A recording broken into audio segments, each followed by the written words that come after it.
Welcome back to the English broadcast of the LPL, and our teams right here, RNG and Snake, are absolutely going hard in the paint right now. We have gone to a Game 4 after Snake pull out a miracle save in that third game there. That could have been the clean sweep over to RNG, but SOFM turned up when it counted.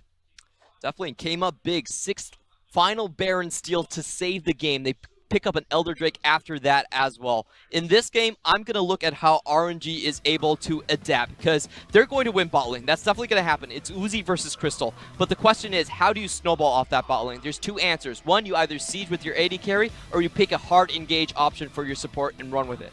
Caitlyn Morgana, anyone? Oh, they've been banning it the whole series. Ming is also one of the few supports in the LPL that can play that Morgana, so it's not like it's a viable option for a lot of our teams here. So if you're looking at RNG, do you say more of the same, or do you want to see them change up their composition so if we do go late game, there is an insurance policy there? Here's the thing, this was on RNG's blunder here. The fact is that they had complete control of the bot lane. They could have very easily snowballed and closed the game. They decided to be very wishy-washy with it. Maybe they got too lax, so they were already 2 up in the series. I think they tighten up the bolts here, don't make the same mistakes, because they also did that when they gave Snake all of the tools that they needed. We've seen this over and over again. RNG cannot close cleanly, and I think their main problem was that they were too happy to play around the Baron pit with Snake. They could have just set up a siege and told Snake to come to them. They never did that. They always went into the jungle with Snake, and I don't know, but SOFM, just has a buff there. How do Snake clean up the early game? Because it was like, that was very much a comeback victory right there. It's like, if that Baron steal hadn't gone through, it was probably going to be lights out right there. So how do Snake actually get into the mid game at least even? They have to have Sejuani, and the reason why is because Sejuani has the best scuttle control of any of the junglers, and that is what SOFM thrives on. If you watch his path in each of these series, he's always grabbing double scuttle. Sejuani gives him the option to burst, have kill pressure, scale into late game for those 5v5s, and control vision. Yeah, nailed the champion port. Any final thoughts, Clement? I just think Guogua needs to play up as well. In a lot of those early game team fights, Guogua was nowhere to be seen. Either give him some more mobility or just try to slap him and make him awake somehow. Well, that's what we think. We'll see if it actually happens in practice as we send it over to the casters for our 4th game. Thanks, guys. RNG able to fight back in game number 3. Sorry, that's Snake, who are able to fight back in game number 3, making it certain they can try and continue their run here, Raz. Because a win there from RNG, it would be over for Snake in the spring split. Yep. That was very reasonable, very believable. I believed in it. Did you? I believed in it. RNG had such a good bottom side focus, and they had a mid-game composition. Only problem with that is you fail mid-game, you just get run over. And that's what happened. I've got a picture of you, Raz, saying, you know, with your thumbs up, saying that Snake are going to win the LPL. What's going on here? Look, you're on that picture too, buddy. That's true. But I am, you know, a play-by-play monkey. Uh-oh. I say weird things all the time. I guess I can't take that same defense. Look, I said the Order Army was going to win MSI. Uh-oh. Look, They're I an have OPL faith, team. all right? I may have a big brain, but I have a big heart. Snake took my heart. But we know that the Chongqing fans here in the LPL Battle Arena have faith as well. They stuck it through even when RNG were at match point for game 3. Yes, it's an RNG dominant crowd. They've traveled all the way here to Shanghai to give their team support, and they need it going into this next match. It's still do or die for them, and a win here for Snake would tie it, bring them to match point as well, but this time they're on red side again. And the fact that they didn't ban Sejuani is interesting to me because RNG should just pick Sejuani. Like, that's just it for me. Lock it in. There's no reason for them not to do so. In fact, MLXG has had a lot of strength towards it. I do not like the Swain first pick. I think Swain is a strong champion, but ultimately, if you're going up against Snake, and if you're not picking up the Sejuani, they're going to pick up Sedge. They can have a high-tempo early mid lane champion like a Talia, and just make it so, sure, Swain is great when she has Catalyst, but I mean, like, what does that mean to a champion that's already left the lane? Let's see what they do, because Camille, Ryze, and Cassiopeia were the 3 bans from RNG. Snake, they decided to take away Karma, Caitlyn, and Kai'Sa. They don't want Uzi to get his hands on that champion. Tom Kench, the first lock-in for Snake. Did they do this again? Did they go once again for the Jhin? They do. This time, once more. Zaya Rakan is open here, Raz. There's certainly a lot of faith in what Snake had in the composition for game 1. They're on red side, and I feel like this was a red side focus that they had that they're really sticking to. So the fact that they don't have blue side that they did on the last game, and they thought this time around this was a composition that worked well for them perhaps in practice. But the one champion that I do not want to see here that was present in both of those games was Trundle, and they won't have the opportunity to do that. No, MLSG makes sure that SFM can't make that blunder, Raz. Thank the Lord. Gets locked in for him in the jungle. Going to be paired with its fairly odd friend of Braum in the bottom lane for Ming. Just funny because this kind of composition is what we saw about 2 years ago. Trundle Braum, quite a bit of it. In fact, it was a Savoki special in Game Talents, is that you would inject a lot of disengage so heavily into your composition that you would look towards these fights around Dragon, around Baron, and you wouldn't be able to get anything on them because they would always be just an arm's reach away from you. Look, that's a phrase I haven't heard in a long time, Raz. The Savoki special. Uh-oh. Hope I never hear it again. But it was Vladimir locked in for Snake. That should be Flandre's champion once more in the top lane. It looked good, just the execution wasn't quite right for Snake. Yeah, I'm always open to the Vladimir being the mid laner, especially since it's been a pick against the Swain. So people have picked Vladimir consistently versus Swain, recognizing that it just becomes a dud lane that you just try and sustain through it. But it's Flandre. That's true. Why give Gorgor Vladimir when you can give Flandre Vladimir? Because he did so well on the Ornn pick, and if Snake wants to find himself with a strong front-to-back team fight like they did in the last game, I don't want him to be on the Vladimir. You're saying they should pick Ornn? Because they can't pick Ornn, Raz. They banned the Ornn. They decided, you know what? Flandre doesn't get to play Ornn. They even banned the me. Scion. Scion's taken away this time in the second draft phase, commonly banned out in the first draft by Snake. No tanks allowed is what Snake is trying to say, so it feels like the Vladimir might go towards the top lane. No tanks, no clue. Sejuani as well as Zac get banned out by RNG, targeting the jungle pool. One tanky boy left, which is going to be Skarner. Locked in for Snake.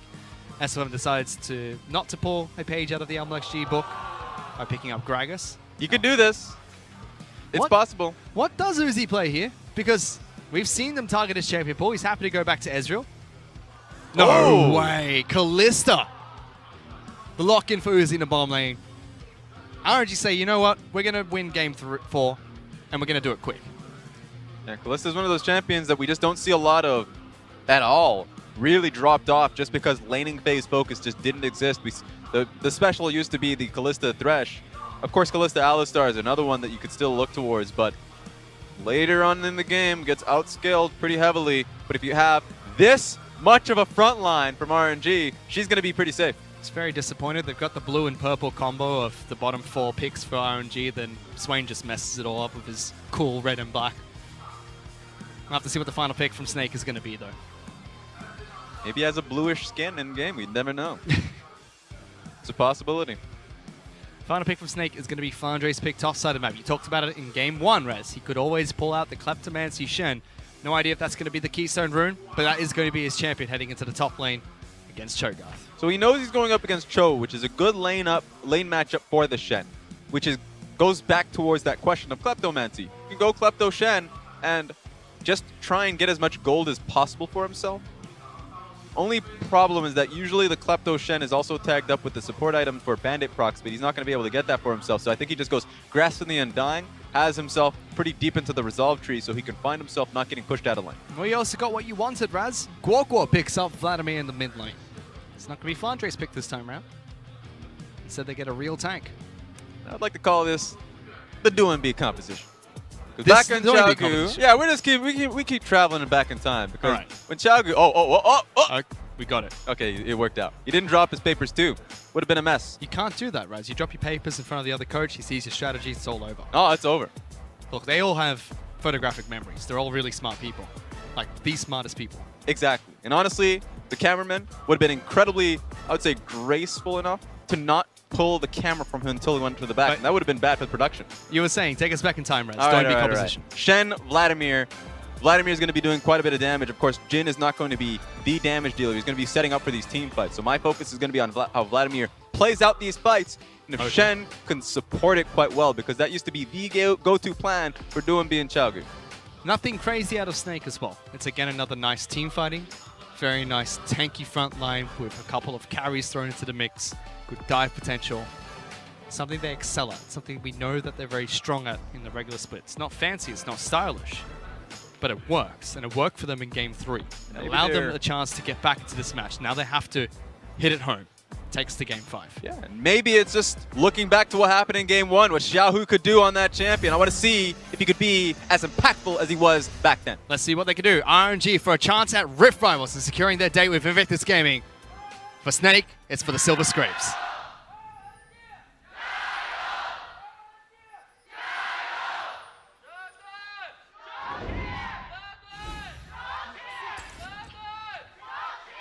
They're either reinvigorated Raz, or they've converted a couple of the RNG fans over to their side, because Game 3 was a fun one to watch.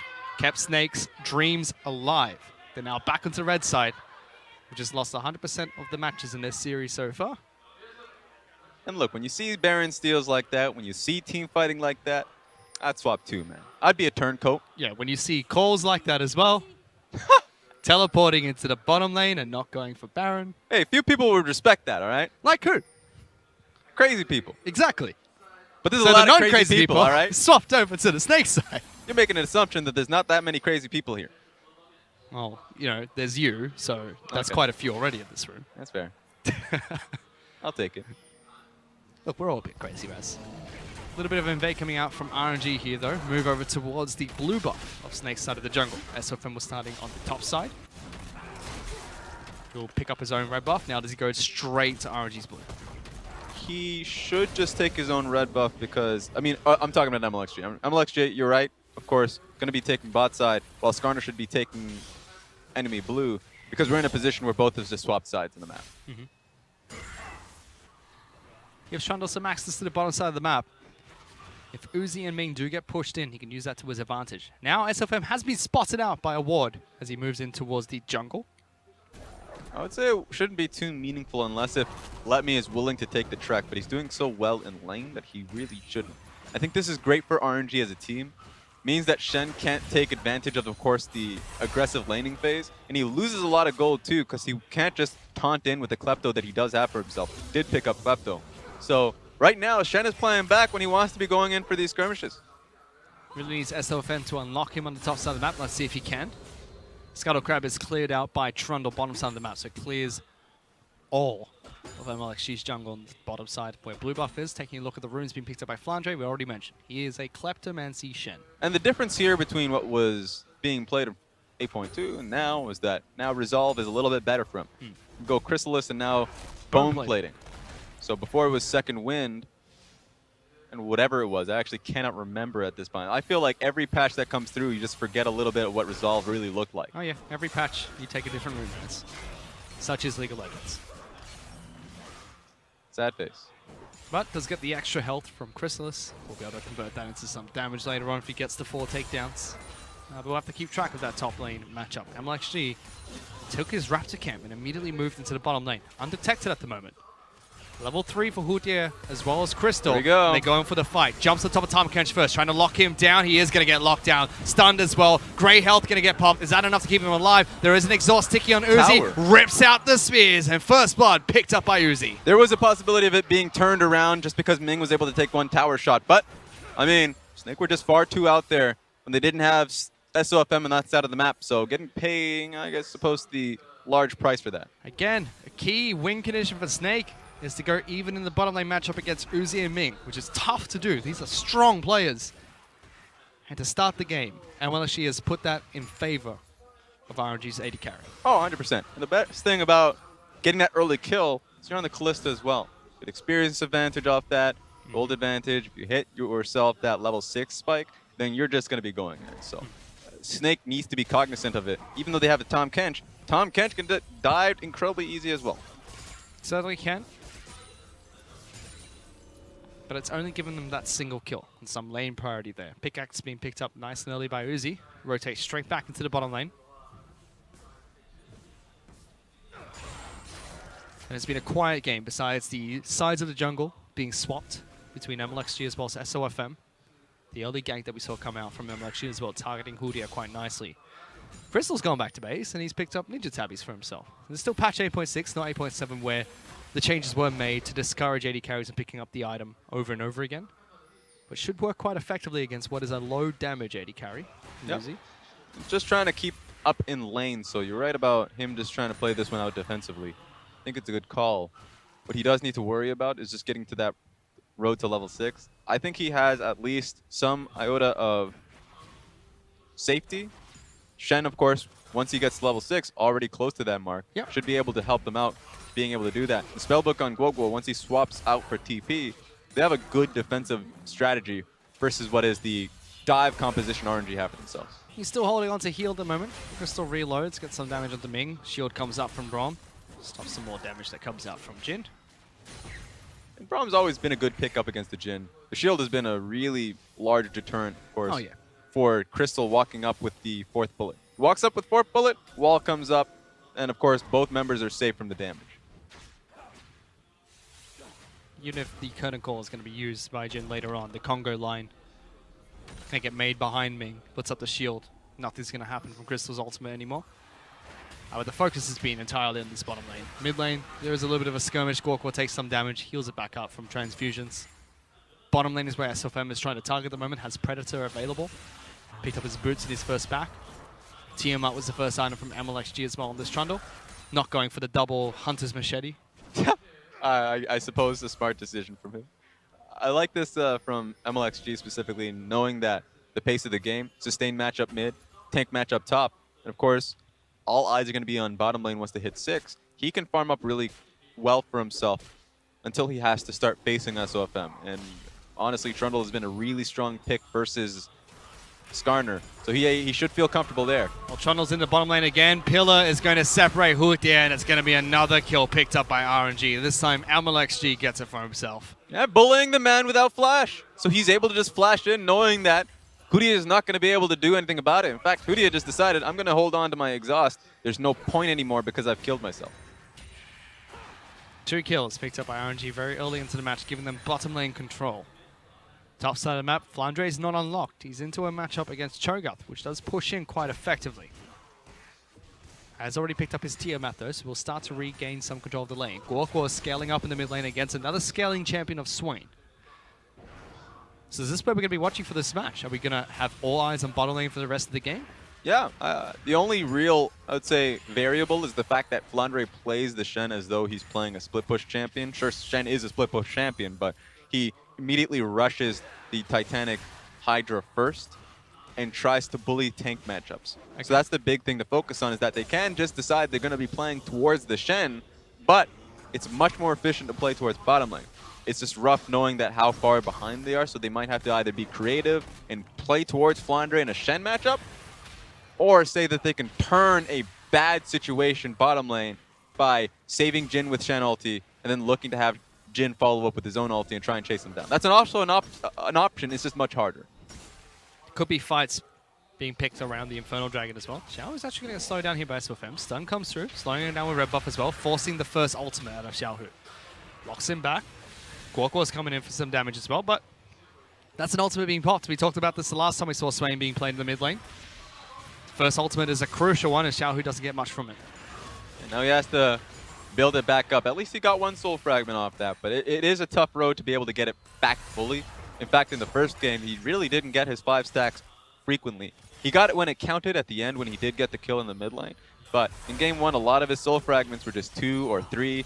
So the first ones are usually the one that count. And so being able to bait that out was crucial from SOFM. Well, we also have SFM working at Scuttle Crab and close to this Infernal Dragon, which could be a big point of contest between the two teams. Currently, RNG have priority over the bottom lane.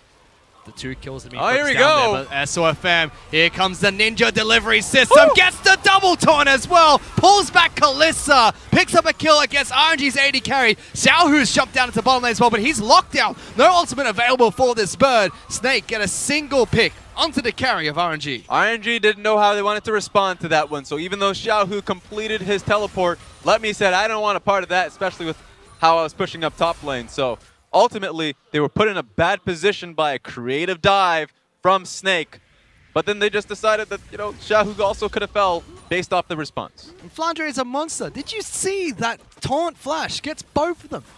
Minganuzi could not react. That was sick. That was real good. So that was definitely needed. They went for the second play, as I mentioned, trying to turn a play in the bottom lane, except they did it in a way that no one expected. Predator use from SOFM, submarine ganks, I suppose, except submarines are usually unseen, so I guess that's just a butchering of the term.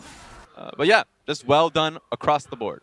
Gives Crystal some breathing room. Gorkwa's been able to pick up his Shirelia's Reverie during this time. BF sword, a couple of long swords being picked up by Crystal. Whereas Uzi's gone for the Direwall special. Guinsu's Rage Blade being picked up on his Kalista. Yeah, just a call out, because Blade of the Rune King used to be the first purchase from Kalistas worldwide. It's just not an efficient item, especially the Guinsu's getting the, I would say, change. Not a buff, but a change means that it's really beneficial to just champions that are going on hit. Which is scary because Gwynsis was changed to make it not as effective to rush as the first item, but everyone's doing it. Gives you the stacking damage, extra bonus damage when it's fully stacked up and you're raged. Yeah, thankfully the base damage got reduced, so that's the biggest point of, like, you know, getting the first item and having a massive spike that doesn't exist anymore. But now it just has a larger scaling factor of the scaling AP damage. So now, honestly, AD carries can just go straight towards Nashor's Tooth. That being said, Crystal. Oh, they've locked down Hudio as well. He's forced to flash away. A lot of spears being thrown to Tom Kench. Almost kills him, in fact. Did he get the grey health in time? Yeah, Or he just didn't have enough spears in him? Still enough pressure here to make your presence known. RNG can just go straight for the dragon Infernal because Dragon as well.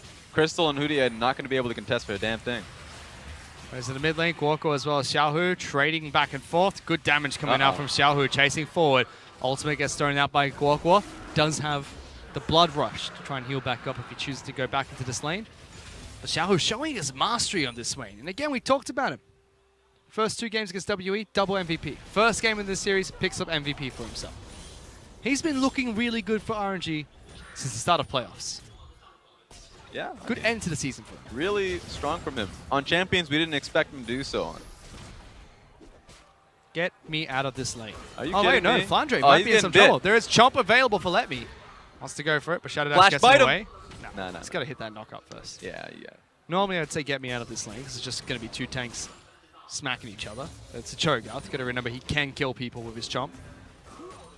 Yep, and Flandre hasn't gotten to a key point, or at least key item point for himself to really push Let Me back. So that's going to be something to look towards. The fact that Cho'Gath has a CS advantage in this lane, so it's a little unfortunate. Very slight CS advantage. Flandre is going for the bits and pieces build here, though, Rez. Raptor's Cloak, Dryum's Fist, Tiamat, Potion Ward, as well as a boot. Now, Bit of your season 2 special. to tell people what he usually builds on this champion, before all the patches came through, Titanic was a big one, and also the Raptor's Cloak did end up going towards a... There are 2 items for this one. Either it's going to be Banner of Command, or more frequently for him, it would be the little critters, Zerat's Portal. Oh, no. So yeah, that's the type of champion he's playing right now. Little rhinoceroses. Yep. Suicide Rhinoceroses. Well, Flandre's already got that Titanic Hydra complete, so we'll keep track of those items. Good job by Let Me. Pushes another wave in as Flandre is making his way back to base. But he is going up against the Cho'Gath, so I would expect for him to go towards the Banner of Command. Righteous Glory Cho'Gath as well. Very early Righteous Glory. Blue buff is attempted to be stolen here. SOFM looking to try and see if he can outsmite XG. Doesn't get it. Taken away by Uzi. He's the one that picks it up with the Rend. All right. So Suppose he's something- going to comfortable on that. Something we don't talk about from Kalista too much because we see a lot more Zaya at the moment, who is known for being very good at controlling neutral objectives with her feathers. Kalista's just 10 times better. You stick in 20 spears into Baron, you're going to rip it out with more damage than the smite. Got about wondering what the communication was back in the, let's say, meeting room. They're just talking about why they lost the game. Oh, we didn't secure Baron. All right, let's pick up Kalista so we can secure Baron. Excellent. Now, it probably didn't happen like that, but ultimately, with how clean RNG's been having in their early games, they just need the ability to secure objectives. So it's going to be harder for Snake, now that they're behind, to ever find themselves looking for these smite steals or looking for these incredible outplays. So we have to see if they can do it here. What are these teams doing? The moment they leave, Make it stop. the board gets placed down. I went off this ride, Raz. You're here for Waiting in life. Fog of War. Xiaohu's missing minions in the mid lane. You know what, they're trying to collapse into SOFM. Guoko gets tagged by Winter's Bite, uses the ultimate very early, but flashes over the wall immediately after. This is strong from RNG. They decided that this river is theirs and theirs alone. 2 control wards being placed there to control any wards that get placed down. Crystal's ward that he placed about 30 seconds ago already cleared. I don't blame them. Next dragon's an Infernal Dragon, Raz. That's Sit true. back, pick it up, we scale them. Look, and while that's true, I think it's just because they're trying to get any pick they can with Uzi. On the Kalista pick, they've been trying to go for a lot of these skirmishes or team fights, and so that just means that Crystal doesn't want any part of this tower anymore. They don't know where Trundle is, so they're just deciding to play the safe way. Remember how important it is to deny Infernal Dragon from Snake's comp. Okay. They're going for a fight. There's a Shen on top of that Tom Kench as well. 3 members being delivered in. Another Dolable taunt coming out from Flandre. Uzi deleted again from the fight. Xiaohu's jumping to the backlines, gets good damage. And Crystal, let me chomps him. RNG, can they pull off a 3-on-5 in the back end of this fight? Guokwa's going low. Knockup doesn't connect, but the pullback from Xiaohu does. Hudia is going to save him with the eat. Grey health keeps him alive for a bit longer. The vision comes out. Flandre with a massive taunt once more. Gets the dodge zone active. Tries to take down LXG. Not going to be enough. And the Emperor Palpatine hands come out from Xiaohu, getting another one, pulls it back. Hudia knocked up at the tip of MLXG, going forward. Hudia in trouble, one more attack would be enough. The vision's not going to be there. The rip is not going to be there either. Guokwa's jumped back into the fight. Letme's healing off minions, but the ultimate is going to be enough to heal him back up. MLXG low once more. SOFM gets the kill. Xiaohu's in trouble, and there might be a delayed ace here coming out for Snake. Xiaohu's still trying to run away, and they give it to Crystal. It was long enough for Guokwa to head back to base, TP for the play, and land the damage. That's how long it was. That was so dominant to start with RNG. Yeah, we're just taking a look at the absolute carnage on the map here. Let the bodies hit the floor as everyone from RNG died. That was great from RNG. It started really well with Let Me TPing through. Yeah, let's start right from the beginning because initially you're like, all right, Snake, great setup. They got the kill on towards Uzi. It should be theirs to completely claim. Let Me decides, nah, I'm going to eat a man.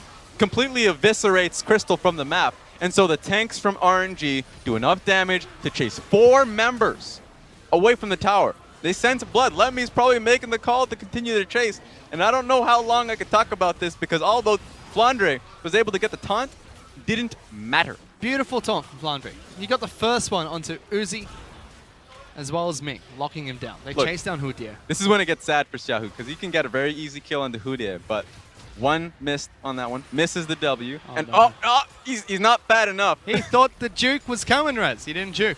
He just thought he was probably a large enough character model to be able to get it. Not going to be enough. But while in the replay, Rez, he dead. That was a pretty long replay. I kind of expected that. And we were talking about before that play. It's important to deny Infernal Dragons from Snake. It's a Jin on the side of their composition. He scales incredibly well with Infernal Dragons. So does Guokwa and Vladimir. The second one gets picked up by Snake, equalizing the first that was picked up by RNG. RNG do, however, get the first turret, but it only equalizes the gold against Snake. Yeah, and ultimately, if you're RNG, what you have to be facing is a Snake that's constantly looking for fights. When Flandre has Shen ulti, and he has it right now, they're trying to get opportunities where Flandre can go for these taunt engages because every single time he's gone for a taunt, he's gotten multiple members. Spontaneous attacks from Snake. You just can't expect it. I mean, at this point, RNG has to expect it. It's been twice now as well. The SOFM delivery system has worked. First time with the Flandre ultimate, where he got a double flash taunt. This time through Hudia, where Flandre ult on top of Tahm Kench delivers SOFM. No respect from Uzi. Didn't try to flash away from the Tahm Kench ultimate. Didn't try to heal early. Was killed with both his summoner spells up. He's picked up a QSS though. That's going to save him if he gets locked down again. And look, that's probably my most, I'd say, favorite Shen ulti engage off of it. Unless if there's somehow a Twisted Fate player out there that's getting Shen ultied somewhere. That was really well done to be able to secure a 2-man taunt. So I want to see more of those happening. Flandre's been playing really well. Rift Herald gets picked up by RNG. Snake can still be the proactive team in this match. Uzi already with that Guinsu's Rage Blade complete. Gets a Zeal as a second item. We already talked about his QSS up against Crystal. Essence Reaver completed. Should be going towards the double crit item next. Yeah. And ultimately, getting Rift Herald is nice, but it doesn't really address an issue that they're facing up against Snake that are constantly looking to force fights. If you use a Rift Herald, you have to expect Snake to be looking for a flank potential. So the control wards are needed. 3 control wards right now on the side of RNG. 1 just got placed by Swain. If they're looking to utilize that Rift Herald in mid lane, they need to protect their flanks so Vladimir and Shen don't find themselves on top of Uzi.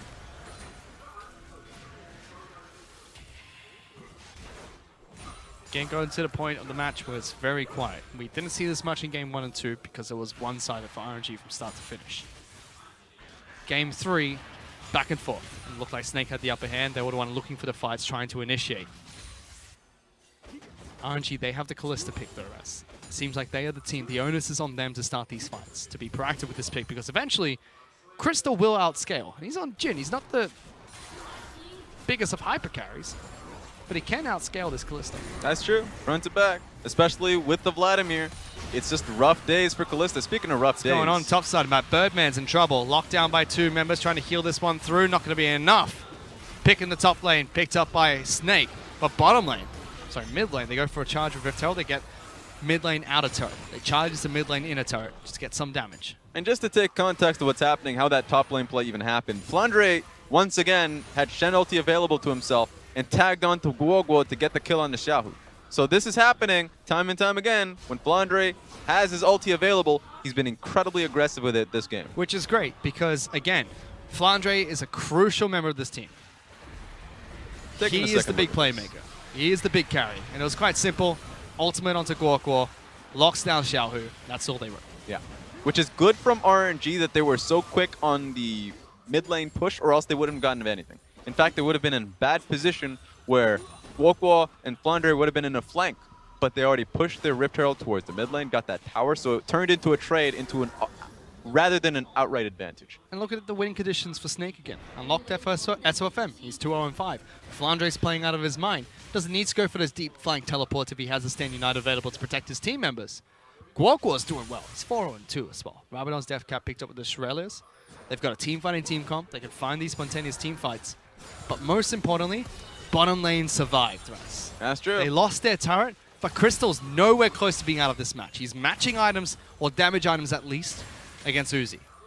Rapid Fire Cannon SS picked up. He's only missing a QSS against Uzi's Kalista. Exactly, and the fact that Uzi had to go towards the QSS because he was constantly getting taunted and will very likely get pulled by SOFM, he needs to build defensively, and because of that, the gold advantage that Uzi had is suddenly has to go towards a defensive item.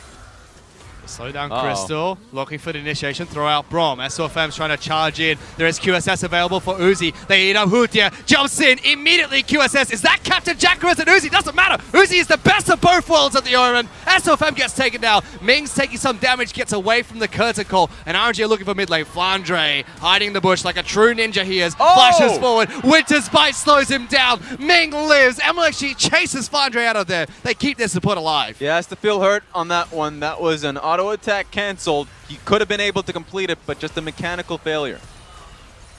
Single pick onto the jungler of Snake. Picture pixel perfect cleanse coming out from Uzi against the ultimate that came out from SOFM. And they turn immediately onto the tank. Yeah, they likely didn't press tab to see the QSS there. Otherwise, he would have held on to it. That just means that his ulti was ultimately just useless. So taking a second look at this, here's the thing. Jhin has flash, doesn't want to use it just because they want to bait for this play. The QSS being immediate is also pretty impactful just because that means that he's able to constantly output the damage onto SFM. It wasn't even SOFM's ultimate, it's just the stun. Oh, Instant QSS, I believe, not even from the stun itself, but just the slow portion. wow. Uzi didn't even need to use it. Seems like SOFM was doing the right play of trying to threaten with it, try and bait out that QSF, but Uzi just created way too much distance for himself. Gets away. Kites it through. 2-2-1 now. Picks up a Hex Drinker as his second item. So now it just comes down to the fact that Snake as a team need to think about how they layer CC on towards Uzi, especially when he has flash. Because if he gets hit by a taunt, he can immediately cleanse flash to get away from the SOFM pincer. That's the thing that they want to look towards. It's going to be so much harder to suddenly get the kill onto the sustained damage of RNG.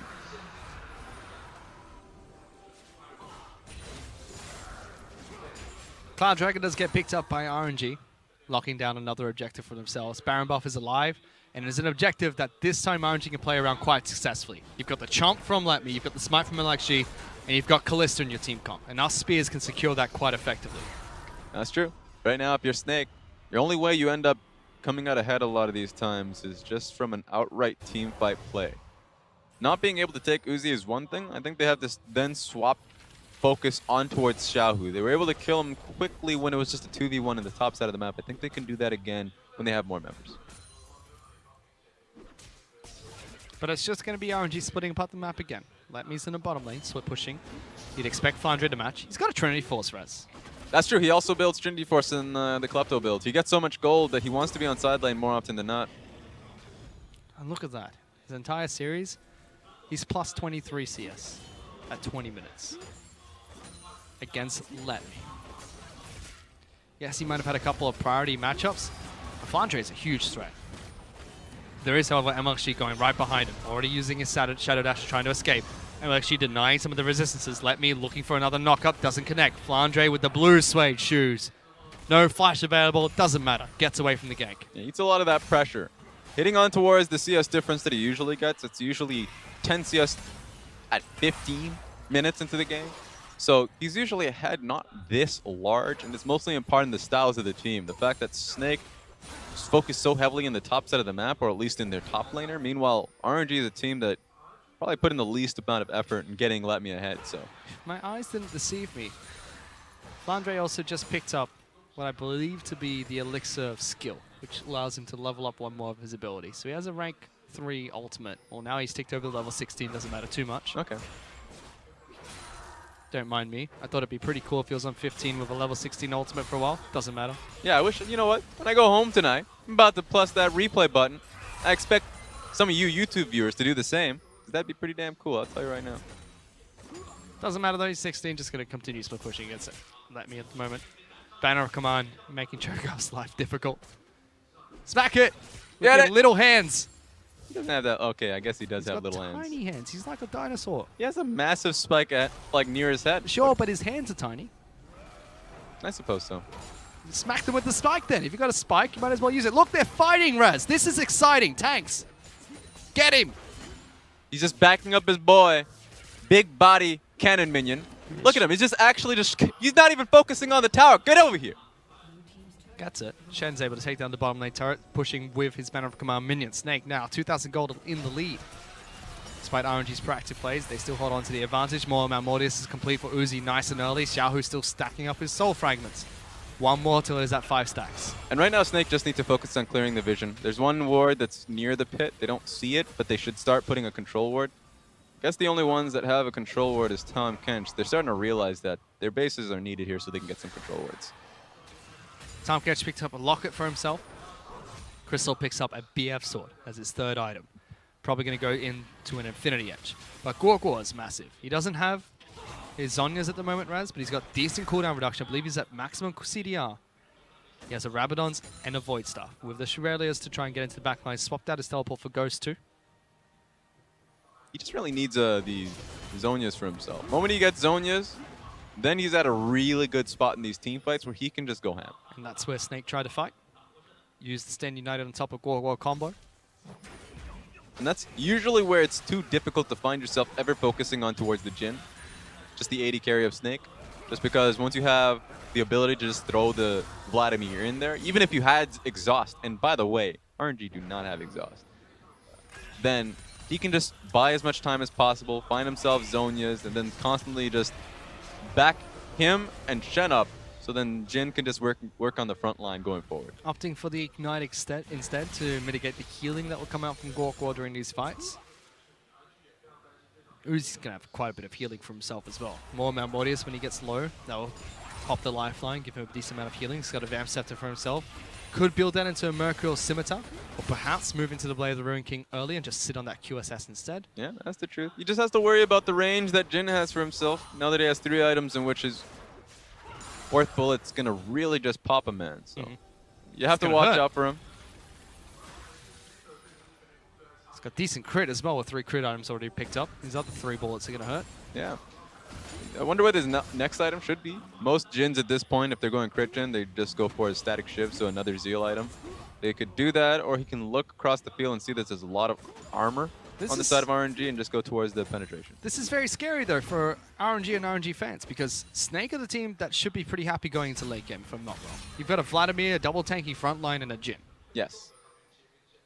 RNG have a Callista. That tends to fall off towards the late game. Yeah, and that's why you look towards what Callista's building for herself, the on-hit nonsense, the defensive item of Mercurial... Trying to figure out what that item's called. Malmortius. Good lord, I was going to call it the Merc Treads Scimitar. Thank the lord. Treads Scimitar. Yeah, get just on build it, it. Riot. Immediately get it. But Uzi has that for himself, which means that he's not going to be able to deal the damage in 2 defensive items. So I would say 40 minutes into the game, he's going to be in real trouble. He's not going to be the primary damage point for his team. What do RNG do? Infernal Dragon's up. They could try and force a fight there, but do they want to force a fight? Yes, if they have vision control, they can start to pick Udyr and move forward. So they need to start thinking about them as a pick potential composition. So start with one person and move on to the next. They looked for it there with Xiaohu trying to get the grasp. Predator has already been used by SOFM. Xiaohu is not in this fight. He's in fact over the wall, and Flandre with a double taunt in the back lines. Uzi's left untouched, but they pull back the main tank from RNG, trying to take down Let Me. He disengages, gets away. Guokwo now going in for the flank himself. Pops the ultimate. Xiaohu wants to jump back in, pulls back Guokwo into the fight as well. Stand United coming out from Flandre. He's fairly low jumping into this one. This looks like a good fight for RNG, and it pops. Xiaohu with the kill. They throw Brom in as well. Slams down the chair, gets the knockouts. RNG win a team fight. That was difficult to swallow from Snake. The fact that it felt so good from them, even the taunt, but they didn't have damage to follow it up. And that's why my eyes go into Guokwo, because he pulled into middle of 4 people, but didn't have his E, so there was no damage to follow up on. He actually just had to disengage outright. And they couldn't kill Let Me, Raz. Yep. SOFM pulled the tank back in. If they could kill the Cho'Gath, it would have been so good. He's now at full health. Feast is coming back off of cooldown. SOFM is here. He has to try and make another miracle steal. Smite and Rend, they just have to focus on the fight. Unless it's Jin ulti. He's trying to curve the bullet. Can he find it? Doesn't get it. Blocked by Let Me. 3,400 hit points. SOFM's looking to try and jump in. Does he go for it? No. The Rend is enough. Over 1,000 hit points. It doesn't matter. RNG get the second Infernal for themselves and get a team fight. On top of it all off, a Baron buff to boot.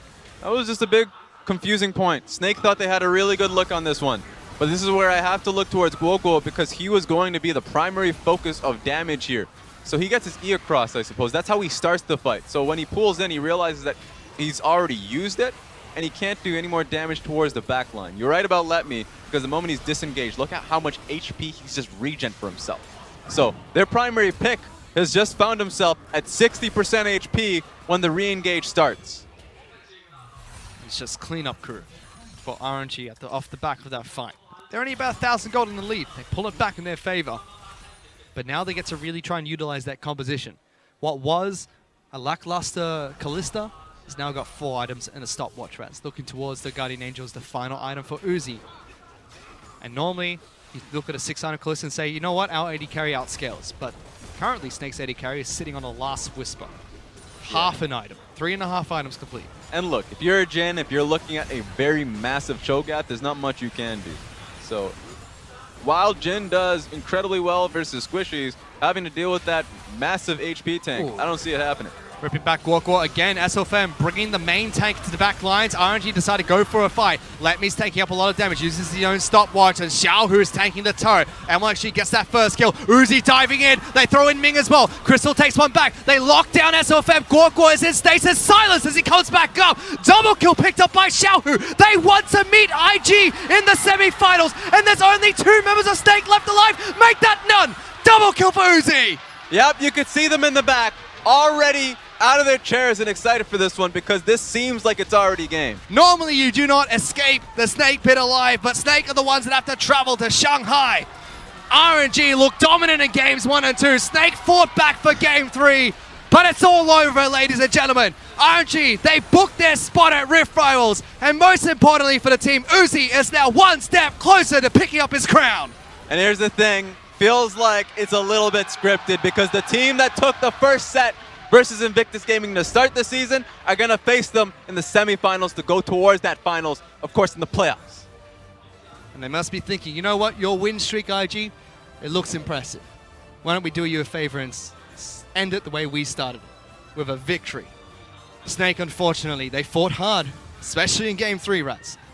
Game 4 looked decent from them as well. It just wasn't enough. And they, again, are denied another international showing to represent the LPL. Yep, and they looked alive. They really did. I think what really halted them in this series was their focus coming straight into pick ban, picking up a trundle and not playing towards that composition. Sure, you can play towards a completely different style, but if you can't play towards it, then you have to be able to swap it up. They didn't do it in game 2, and so they start to really go back to that team fight focus, which worked so well for them. And RNG out team fought them. And if this was just game 2, Rads, if you cut away games 1 and 2 from RNG's dominance, you told me that the last match was game number 2, and it's now tied 1-1, I would have said this is an incredibly close series. Yeah. Because Snake were playing out of their minds, especially Flandre. Flandre looked incredibly good that series. but 2 back-to-back team fights. And that's true, but you know what? You go up against this RNG team, they can adapt. Snake focused and really forced them to adapt, and they did it. What's going on back there, Raz? You used to be a coach. What are you talking about? I don't know. Just gave MLXG a big hug. There's a lot of love going on Let here. me got a nice kiss as well. Okay, that one, I don't know about that one. But there's still a lot of love in the air. It's not just Trevor that gets kisses in esports, Raz. Look, let me get some as well. Kiss me. Oh, boy. But seriously, RNG being able to adapt in these teamfight situations, coming out ahead. I think Let Me had a phenomenal game on this one, so big one for him. His massive Cho'Gath, I think this is the second time that he's able to showcase this one, first at the end of the season, and this one here today as well, where, look, they tried to pick him up and you can't do it, then he understands what he can do to impact the fight. Crucial one for him was when he was able to get an E and flash in towards the Jin and get that bite off. That was a really big one. Snake would have won that team fight if it had not been for him. But unfortunately for Snake, their playoff run ends here. They got the quarterfinal bye. They got the seed into this match. It wasn't enough for them. RNG able to pick up the victory in game number 4. Games 1 and 2 were incredibly one-sided, but they had to fight through games 3 and 4. Yep, they definitely did. And I think that Snake, although feels bad for them going into the summer split of how they lost, but it's a good lesson for them. But for RNG, looking straight down to Invictus Gaming, that's going to be a 6 series. They've already booked their date with Invictus Gaming in the semifinals, but to break down the series a little bit more, let's send it back to the desk. Thanks, Fish. I mean, that was very much a nutty game from start to finish coming out. I mean, we were sat there looking at the game and we're like, this is going to game 5. This is actually going to happen. We're looking at the drafts and we're like, I think Snake are going to do this. Now let me be clear. If RNG draft like that against Invictus Gaming, that's not going to go past 3 games. This is one of my least favorite drafts from RNG. Now I will kind of talk through the mentality here, because you still have the Trundle Swain. Clement can tell you more about that. But for me, it's the Callista Braum. Like, you pick Callista against Tom Kench. It's one of the favorite things that LPL likes to do, because you have kill pressure on the Grey Health, because you just hold the rend, he pops the Grey Health, you wait for it to wear off, and then you pull. But basically, you're saying in your early game that you're just going to ping-pong between mid and bot, and if those ganks aren't successful, what are your options? Where are you scaling to? That's a huge problem with the Callista late game. She's the lowest DPS AD carry you can possibly pick up. However, with this composition, I actually felt like they did have some parts of Teamfight in mind as well, just because of that front line. They have a massive front line, and with that front line, Callista can actually continue to deal damage. And that really was a big difference in the later parts of the game. Snake, great catch potential, but they had no damage to actually take down the Cho'Gath or the Trundle with the Subjugate on already. So that was kind of the difference maker. But the thing is credit to the Cho'Gath pick in particular, because obviously when you have the Jin and you have that much tanks loaded onto the match, he's not going to be outputting that damage. But the Cho'Gath was actually the flex pick at the very end. If Cho hadn't come in there, I still look at Snake's draft and I'm like, you're going to be perfectly fine here. So a clutch split-second flex pick. And Trask, I want to expand on a point earlier talking about the fact that RNG only really had one play in the playbook, but they did manage to execute that again and again in the bottom lane. Like, yes, it was very obvious, but it still worked just because of what they were able to pull off in the bottom lane. But yes, it was very obvious, and you have a Tom Kench. So if your one win condition is you must make these gank works, and it's so obvious. It's the Callista into Kench. You see this in the LPL time and time again. It's a Braum. It's there to empower the jungle. You know that Trundle is just going to repeatedly gank you. You have the Tom Kench. Why are you there? Why are you even opening yourself up into this situation? Why aren't you communicating to your jungler? I mean, SOFM is known for his priority and secure over Scuttle Crabs. Like, everything broke down for Snake in the early game, and it shouldn't have happened. Yeah, those 2 kills should not have gone over. And just a little note, Callista works really well into the Tom Kench, because you can wait to pull your rend. You can wait until that Grey Health pops off, and then you kill him. So basically the E doesn't work against you. And while the early game was definitely broken here, this is a full house, by the way, for RNG pretty much. So you're going to hear the audience a lot on this one. But like she just took the stage. Yeah, exactly. But if we look at like further on in the early game, it was actually Snake who managed to win a very drawn out fight. Like, this is basically coming down to mechanics and like your decision making in the moment. And we saw Snake actually come up trumps in this one. This was probably one of the craziest fights that we've ever seen. Are we going to pull a replay? That is the plan. Okay, perfect. It is, if you haven't seen this, if this doesn't make Reddit, I would be shocked. I think this is like the most unfortunate series of events chained together for RNG, and just sick outplays from Snake. No, it really started with the catch potential from Snake right here. They actually waited for all of their members to go back in lane. It was kind of like a bait. It's like a trap there. They wanted RNG to go up and start hitting that tower. And look at this. They go in there and they instantly taunt Kalista, take her out of the fight. But RNG are here as well. They're really fast on the play, and they have those big brawlers in the front and no sustained damage coming out from Snake. So they're able actually to take this back from everyone. And the Vladimir here, Guoguo, getting out alive is one of the biggest parts of this team fight. You have to remember, that guy has a teleport, and he's going to come back. Flandre, one iota away from actually just killing MLXG underneath that tower, you know? And they just want more. Xiaohu's thinking that he can finish this, but watch Hudia and his sidestepping. He actually does not fall down here. Manages to walk back, dodges 2 skill shots, keeps Xiaohu there, and Guoguo is back in the fight to clean up. Hudia played like an absolute god. Literally Tom Kench. Like, the only larger champion there is Cho'Gath, and he's able to just, like, blue suede shoes, Waddle like, his way breaking out, ankles yeah. as he's moving around.